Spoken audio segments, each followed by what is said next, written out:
Hello and welcome to School of Literature. My name is Roshan. I'm a junior research fellow at the Department of English Studies, Central University of Jharkhand. If you are preparing for NTA-UGC NET exam with English as your subject, you must have come across this problem of which novels to read completely and which ones to leave. Ideally, one should read every novel and give it the time and attention a work of literature deserves. But let's be honest, neither do we live in an ideal world, nor is NET an ideal exam to test the knowledge of a literature student. So if your aim is only to prepare for this coveted exam and clear this hurdle in your academic progress, then you must have a strategy and work according to it. During my own preparation, I wasted a lot of time reading novels from cover to cover. Mind you, I am not at all saying that reading novels is a waste of time. In fact, as a literature student, you are expected to read them, especially if you want to stay on in academics and hope to become assistant professors in the future. There were a few key factors which helped me crack NET with JRF, and one of them was identifying which novel to read and which one to leave. Lately, we have seen that the NET exam is predominantly focusing on British literature.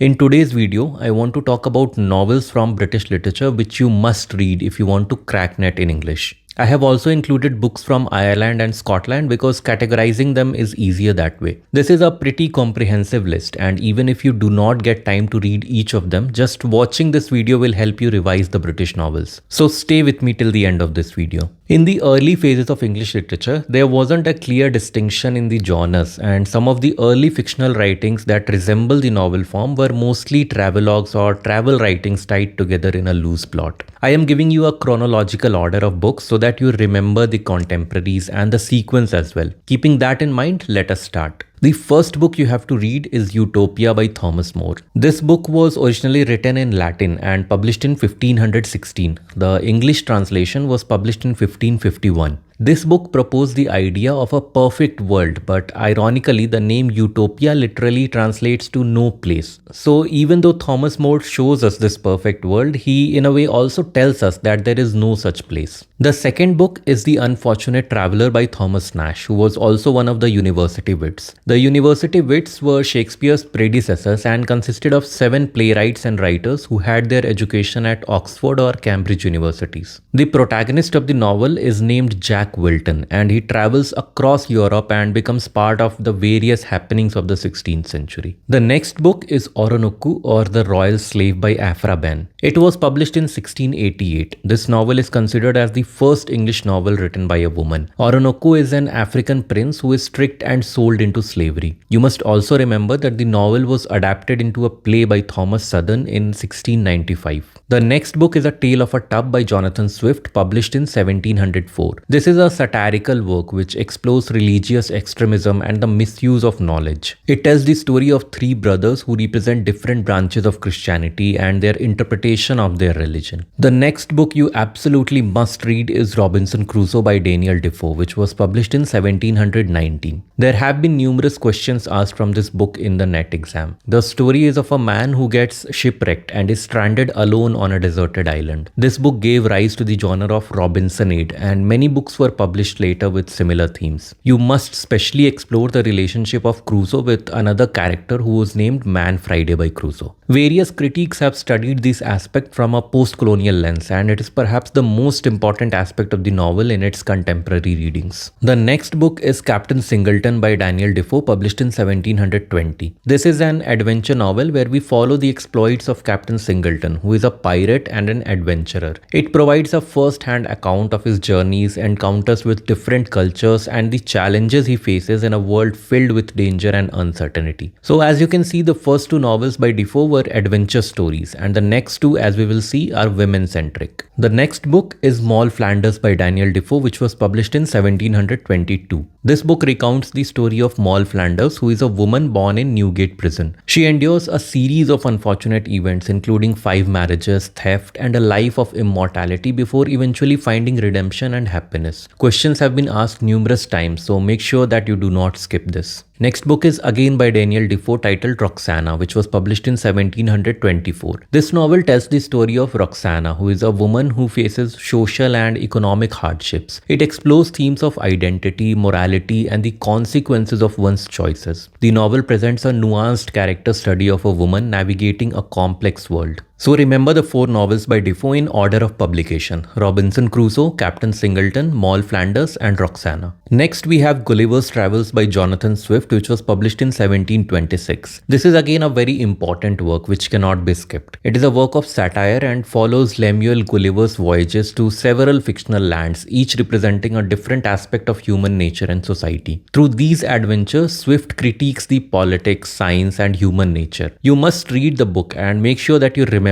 each of the places Gulliver visits and what happens there. Next we have Pamela, or Virtue Rewarded by Samuel Richardson, which was published in 1740. This is an epistolary novel. Epistolary novel is a novel which is written in the form of letters. The novel revolves around a young maidservant who is named Pamela Andrews. She resists her master's advances, but eventually she marries him. It is considered one of the earliest examples of epistolary novel and also reflects the 18th century debates about class, gender, and social mobility. After Pamela comes Shamela by Henry Fielding, just a year later in 1741. This is a satirical work by Henry Fielding. Shamela parodies Samuel Richardson's Pamela. It humorously twists the conventions of the virtuous heroine, portraying the titular character as manipulative and scheming. The next book is Joseph Andrews by Henry Fielding, which was published in 1742. In this novel, Fielding writes about the adventures of Joseph Andrews, who is Pamela's brother. This novel satirizes the conventions of the heroic romance while exploring themes of virtue and class distinctions. Next, we have Clarissa by Samuel Richardson, which was published in 1748. In this tragic novel, we have the story of a virtuous young woman named Clarissa who falls victim to the schemes of the villain named Lovelace. This novel explores themes of morality, virtue, and the consequences of societal expectations. The next novel is The Adventures of Roderick Random by Tobias Smollett, which was published in 1748. This picaresque novel recounts the tumultuous life of Roderick Random, who is an orphan. He faces various misfortunes and engages in adventures. The novel offers a satirical portrayal of the 18th century society. Next is Tom Jones by Henry Fielding, which was published in 1749. The novel is a classic comic novel which follows the foundling Tom Jones as he navigates 18th century England. The novel is known for its humor, intricate plot, and exploration of morality. It is a coming-of-age story that satirizes social conventions. The next book is Amelia by Henry Fielding, which was published in 1751. This novel focuses on the virtuous and resilient character of Amelia. It delves into themes of love, morality, and societal expectations. Here we also find a vivid portrayal of 18th century England. Next book is The Adventures of Peregrine Pickle by Tobias Smollett, published in 1751. This is a picaresque work by Smollett and tells the story of Peregrine Pickle's travels and adventures. It provides a humorous and satirical commentary on society and focuses mainly on the protagonist Peregrine Pickle's escapades. The next book is The Female Quixote by Charlotte Lennox, which was published in 1752. This novel satirizes the romantic novels of its time, following the delusions of its heroine Arabella, who grows up reading French romantic novels and believes them to be historically accurate. She hopes for a similar life herself. Another novel by Charlotte Lennox is Henrietta, which was published in 1758. This is a novel that explores the challenges faced by its heroine Henrietta as she navigates love, duty, and societal expectations. It provides a nuanced portrayal of women in the 18th century. Next is The Life and Opinions of Tristram Shandy, Gentleman by Lawrence Sterne, published in 1759. This novel is known for its experimental narrative and humor.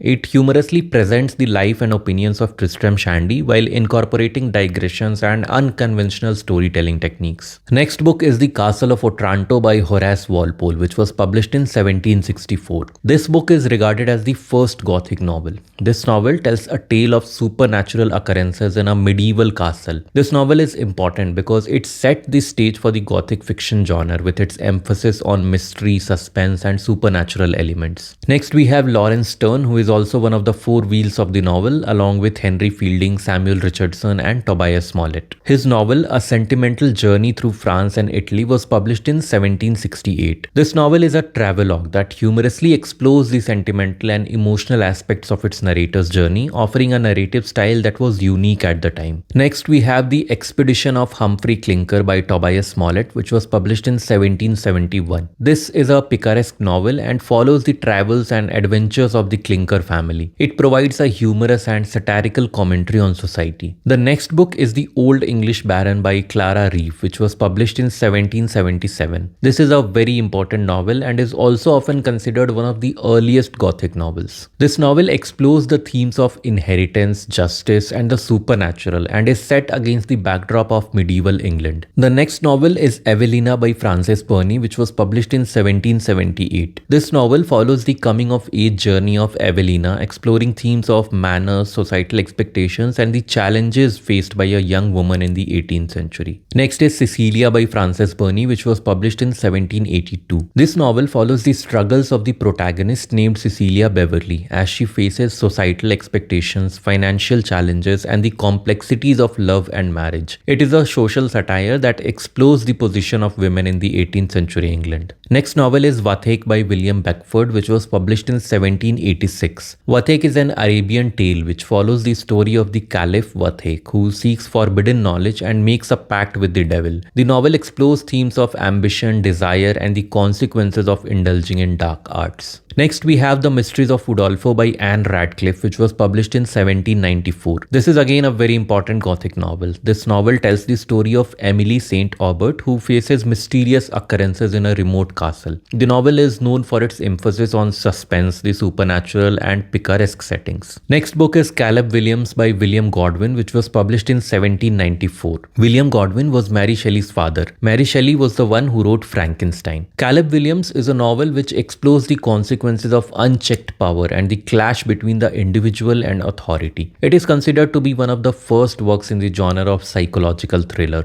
Next, we have Camellia by Frances Burney, published in 1796. This novel revolves around the tumultuous life of its heroine Camellia Tyrold. It explores themes of love, duty, and social expectations, providing a nuanced portrayal of the challenges faced by women in the late 18th century. Next book we have is The Italian by Anne Radcliffe, which was published in 1796. In this novel, Radcliffe combines Gothic elements with an Italian setting. The novel follows the romantic and perilous adventures of its characters, offering suspense and supernatural intrigue. The next book is The Monk by Matthew Gregory Lewis, published in 1796. This is again a very important Gothic novel that explores themes of temptation, religious hypocrisy, and the consequences of moral transgressions. It is known for its sensational and controversial content. With that, we have completed the 18th century and move on to the 19th century. The first novel is The Watsons by Jane Austen, published in 1804. Most students do not know about this work by Austen, but you must know that this was an unfinished novel by Jane Austen. Here she explores the challenges faced by its heroine Emma Watson as she navigates social expectations and potential suitors. Next, we have Sense and Sensibility by Jane Austen, which was published in 1811. This novel explores the contrasting personalities of the Dashwood sisters, who are named Elinor and Marianne, as they navigate love, heartbreak, and the social expectations in the early 19th century England. Next, we have the most famous work by Austen, Pride and Prejudice, which was published in 1813. This classic novel follows the spirited protagonist Elizabeth Bennet as she grapples with social norms, love, and her initial prejudices against the enigmatic Mr. Darcy. Next is Mansfield Park by Jane Austen, which was published in 1814. This novel focuses on the reserved character named Fanny Price. The novel examines themes of morality, social standing, and the challenges faced by women in Regency era England. Next, we have a few novels by another prominent author of this age, Walter Scott. Scott wrote a series of around 30 novels that are known as the Waverley novels. From these, I will be discussing some prominent ones. The first one is titled Waverley, which was published in 1814. This is often considered the first historical novel. Waverley tells the story of Edward Waverley's adventures against the backdrop of the Jacobite uprising in Scotland. Next book is Guy Mannering by Walter Scott, which was published in 1815. This novel explores the life and adventures of Guy Mannering, involving mystery, romance, and the supernatural. It is set against the social and political backdrop of 18th century Scotland. Next, we have Emma by Jane Austen, which was published in 1816. This novel follows Emma Woodhouse, a well-meaning but misguided matchmaker, as she navigates the complexities of love and friendship in her community. Next book is The Antiquary by Walter Scott, which was published in 1816. This novel is set in Scotland and it intertwines the lives of its characters with historical events, combining romance, mystery, and social commentary. Next is a novella titled The Black Dwarf by Walter Scott, published in 1816. This novella explores themes of revenge, superstition, and social injustice in a Scottish village, featuring a mysterious character known as the Black Dwarf. Next book is Sanditon by Jane Austen, published in 1817. This work is often not known to many students, and though it was unfinished, the book introduces readers to a seaside resort of Sanditon and its diverse inhabitants, offering a satire of contemporary society. Next, we have an excellent read. It is Frankenstein by Mary Shelley, which was published in 1818. This is a groundbreaking work in the science fiction genre. Frankenstein tells the story of Victor Frankenstein and his creation, exploring themes of ambition, responsibility, and the consequences of playing God. Next is Lady Susan by Jane Austen, published in 1818, which is an epistolary novel. Lady Susan follows the scheming widow Lady Susan Vernon as she navigates society in pursuit of advantageous marriages for herself and her daughter.